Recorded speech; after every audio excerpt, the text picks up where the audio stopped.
Oke, welcome back to my sub tema VA video anak Arsenal Gunners. Sorry karena telah hampir mungkin 3 mingguan lebih kali ya nggak pernah upload lagi karena kesibukan mau kuliah karena emang bakal ujian skripsi ya bulan ini tepatnya karena ini kan tanggal 1 Januari. Dan sebelumnya Happy New Year, selamat tahun baru buat teman-teman Gunners semua, dan semoga apa yang kalian impikan di kehidupan masing-masing tercapai, dan Arsenal bisa, kita sebagai Gunners bisa berharap Arsenal bisa lebih lebih bisa bersaing dalam gelar di IPL tahun ini. Syukur-syukur aku bisa juara gitu kan. Tapi itu sih lahir kalau juara itu. Oke, kali ini aku pengen langsung review pertandingan semalam Arsenal lawan Brighton di kandang Brighton, yang aku sedikit agak takut karena Brighton memang jadi momok bagi Arsenal dengan permainan cantik indahnya pada musim lalu, dan akhirnya bisa dibantai pada malam tahun baru, bahkan sebuah malam tahun baru yang penuh full senyum bagi fans Arsenal di seluruh dunia.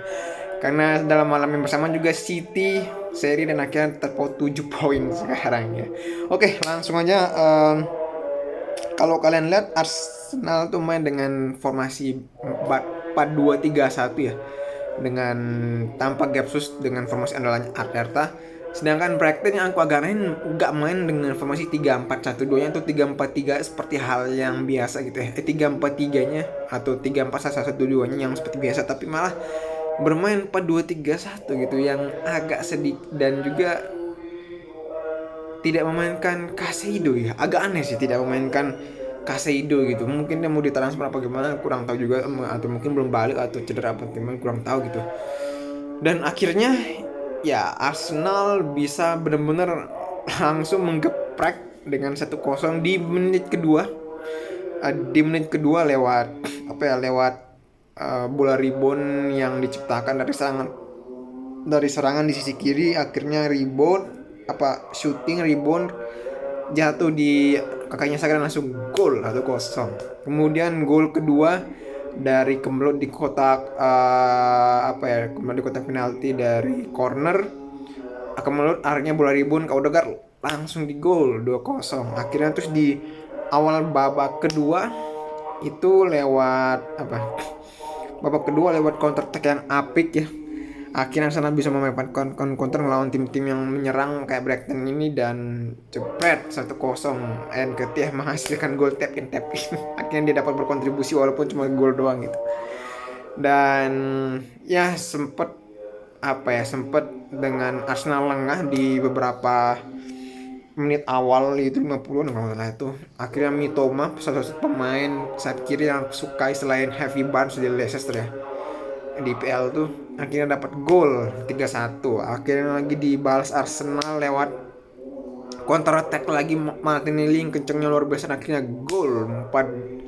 Dan ya karena sejak menit ke-70-an agak turun, akhirnya Arsenal lagi jebret, akhirnya dapat gol dari long ball yang dilakukan oleh Brighton ya, dan ya masuklah jadi 4-2 gitu. Dan sebenarnya memang 4-3, tapi 4-3 yang proses golnya sama seperti gol pertama Brighton, tapi ya akhirnya dianulir wasit ya, syukur aja 4-2 gitu.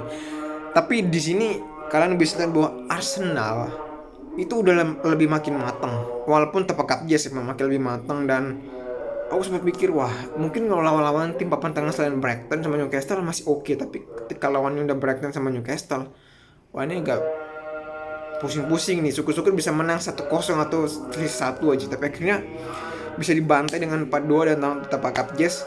Benar-benar kedua tim tuh melakukan permainan menyerang, good game, enak dilihat. Namun dari Arsenal mentalnya bagus, walaupun sempat emang agak di menit ke-30-an ya, itu agak sedikit kendor, dan akhirnya bisa ditekan sama Brighton, tapi akhirnya bisa menyelesaikan babak pertama dengan 2-0 salah.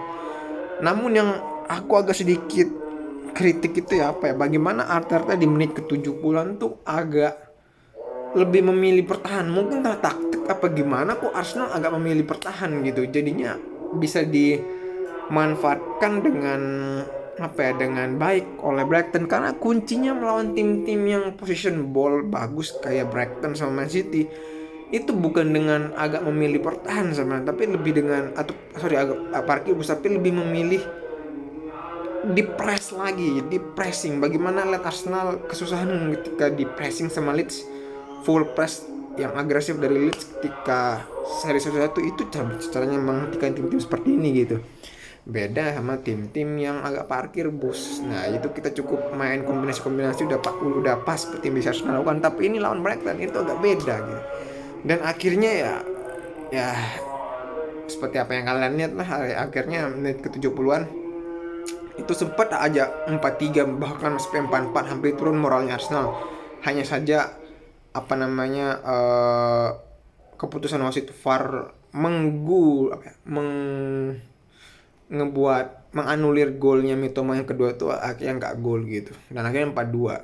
Akhirnya dari setelah keputusan wasit itu moralnya atau semangatnya si Brighton tuh turun, dan akhirnya Arsenal bisa malah naik gitu. Bener-bener apa ya, kalau ada salah satu panitia yang bilang anginnya kayaknya menguntungkan Arsenal, ya mungkin ini salah satu faktor X. Tapi faktor X itu sama sekali tidak berguna atau sangat kurang membantu jika dari usaha internal atau usaha yang berasal dari faktor dalam pihak Arsenal sendiri. Kalau kalian yang pernah belajar stoicism ya, itu jauh lebih besar sebenarnya bagaimana dari usaha dari Arsenal sendiri gitu. Ya, dan akhirnya kalau aja ini mungkin seri 4-4 bahkan mungkin kalah, ya mungkin aja dikritik, tapi karena ini menang ya akhirnya para fans bergembira ria. Tapi dua hal yang kelemahan yang perlu diperbaiki, yakni bagaimana kontribusi dari Gabjes itu masih belum bisa digantikan sama Nketiah, walaupun secara gol mungkin bisa ya karena cuma tap in aja. Tapi gol tap in itu kan kalau punya pengumpan yang bagus si Martinelli, Odegaard, Maupurano, dan so far masih so good lah. Tapi nggak tahu kalau lawan 3 match ke depannya emang berat di bulan Januari ini gitu. Lawan Newcastle, Spurs di kandangnya Spurs, dan MU gitu. Terus yang kedua itu bagaimana Arsenal beberapa kali kendor di pertahanannya sampai bisa dengan dengan skor bahkan hampir 4-3 kalau misalkan nggak dianulir. Itu membuktikan Arsenal cukup lengah melawan tim-tim yang bermain possession bagus, dan hal ini bisa menjadi blunder ketika ngelawan tim-tim seperti Liverpool, MU, sama City. Mungkin Chelsea masih bisa di cover, Spurs masih bisa di cover karena kedua Chelsea belum stabil, Spurs masih belum. Ya gitu-gitu aja lah Spurs, walaupun nggak bisa diremehin ya. Nah mungkin kurang lebih seperti itu sih. Dan menurutku bulan terberat Arsenal di paruh kedua Premier League musim 22-23 ini adalah di bulan Januari sama di bulan April. Karena di bulan April dia bakal lawan si Chelsea, City sama Liverpool. Di bulan Januari ini dia bakal lawan Newcastle. Yang di bulan Februari ini dia bakal ngelawan Januari ini maksudnya dia ngelawan MU, Spurs, Newcastle, Brighton syukur yang menang gitu. Ada sih sebenarnya di bulan Februari, tapi cuma City doang yang merupakan laga pengganti dari paruh pertama yang ditunda kemarin. Oke, sekian dari Govero. Salam Invisible Gunners.